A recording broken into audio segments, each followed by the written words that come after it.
कांड को लगने नहीं, उस डेट में नहीं हुई। मैंने सुना वो बंद कि तुम्हारा 161 के तहत रिपोर्ट दर्ज है, उसके बार बार अन्वय विनय करने पर प्रदेश सरकार के सारे कानून फेल हो रहे हैं। आज हम एक बार पुनः खड़े हैं रीवा जिले के डभौरा थाना परिसर में, जहां से ठीक 3 किलोमीटर दूर आज से 5 माह पूर्व जयदीप शुक्ला नामक फौजी जवान ने यहाँ की ही एक विधवा महिला के साथ पहले जबरन बलात्कार किया, उसके बाद उसे जबरदस्ती गिराकर और मोटरसाइकिल से रौंद रौंद करके मरणासन्न हालत में छोड़ करके भाग गया था। अपनी समझ से तो वह उसे मृत ही समझ करके भागा था।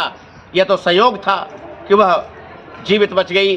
और उस केस में पुलिस ने विधवा औरत जब 25 दिन बाद होश में आई तो थाने में बार बार आकर रिपोर्ट लिखाना चाहिए, लेकिन उसकी कि तुम्हारा 161 के तहत रिपोर्ट दर्ज है, उसके बार बार अन्वय विनय करने पर कि नहीं, मुझे जयदीप ने जबरदस्ती रेप करके और जंगल में मार करके अपने समझ से मार करके छोड़ के भागा था। इसके बावजूद 3 बार प्रयास के बाद थाने से लेकर एसपी, आईजी और सीएम हेल्पलाइन तक शिकायत के बाद अंततः पुलिस ने उसका बयान दर्ज किया। और बयान ही नहीं दर्ज किया, जब महिला एसआई ने सिरमौर थाने में उसका बयान, गोपनीय बयान लेना चाहा, उस दौरान उसे जो शब्द कहे गए कि तुम्हारे निजी पार्टों में डंडे डाल दिए। 25 दिन कोमा में रही वो, उसकी वीडियो और वो ऑडियो देखने से यह स्पष्ट होता है कि वो बच गई। पता नहीं कैसे बच गई, इसके बावजूद धारा 307 क्यों नहीं लगाई गई? नहीं, 307 के संबंध में तो जो वाइटल आर्गन पे चोट लगती है, कोई ऐसी डॉक्टर के क्यूरी के लिए भेजे हैं, अगर वो लिख देंगे कि डेंजर टू लाइफ है तो 307 बढ़ जाएगी। अब उसके बयान के बावजूद बाद ही जो पीड़िता है और ऐसी धाराएं लग जाती हैं, जबकि डॉक्टरी रिपोर्ट में भी आप अगर देखें तो उससे स्पष्ट है कि 7 मतलब कि उसका जबड़ा टूटा हुआ है और उसके ऐसी गंभीर चोटें हैं, पुलिस ने स्वयं उठाया उसे उस स्थान से।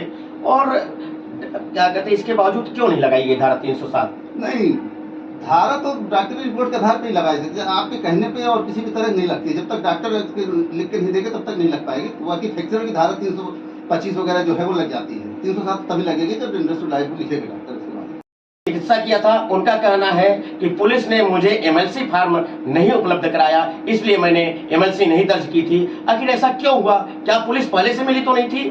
क्यों उसको एमएलसी दर्ज, इतनी गंभीर चोट होने के बाद एमएलसी फॉर्म क्यों नहीं उपलब्ध कराया गया डॉक्टर को? नहीं, इस बारे में मैं उस समय था नहीं, क्या कैसे क्या होता है बता नहीं पाऊंगा। बाकी मेरे पास तो एमएलसी उसकी है, अभी की एमएलसी तो कराई थी। बाकी उस समय क्या बताया उस डेट में नहीं हुई। मैंने सुना वो बंद से है। कल मैं आई थी थाने में नकल लेने। कितने बजे? 9 साढ़े 9 सुबह? हाँ, सुबह आई थी। तो फिर यहाँ से जा रही थी तो एक आदमी मिला, बोला, गाली दिया, बोला नेहा तुम ही हो। कौन सी गाली दिया? माँ की गाली दिया।